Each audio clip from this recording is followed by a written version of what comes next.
ياسمين، يلا بينا نبدأ الحدوتة.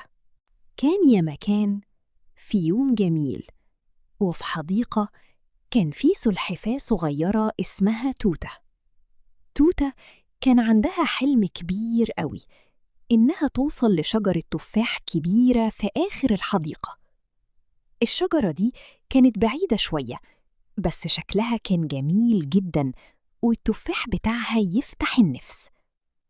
في يوم من الأيام توتة بصت ناحية آخر الحديقة وشافت الشجرة من بعيد، فعيونها لمعت وقالت بحماس: أنا لازم أوصل لها النهاردة. ومن هنا بدأت رحلتها. توتة ابتدت تمشي خطوة خطوة بهدوء شديد.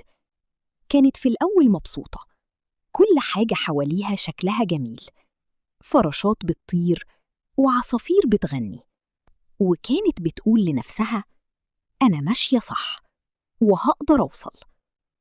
بس مع الوقت الطريق ابتدى يطول أكتر، وفي مطبات صغيرة وحفر بسيطة في الأرض، وتوتة كانت بتتعب لأنها بتمشي ببطء شديد زي أي سلحفاة صغيرة.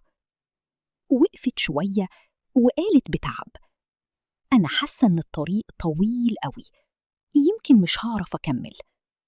وقعدت على الأرض وهي حاسة بالإحباط. وفجأة وهي قاعدة كده سمعت صوت صغير بيقرب. كانت نحلة صغيرة اسمها زيزو. زيزو وقفت قدامها وقالت: مالك يا توتة؟ ليه واقفة كده؟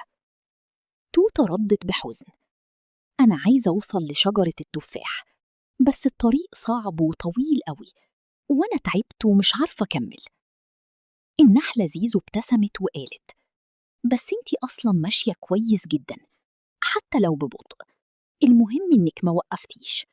كل خطوة صغيرة بتقربك من حلمك، مفيش حاجة بتوصل مرة واحدة. وبعدين قالت: لو فضلتي تحاولي أكيد هتوصلي. توتة فضلت ساكتة شوية، وبعدين ابتسمت وقالت: طيب أنا هكمل.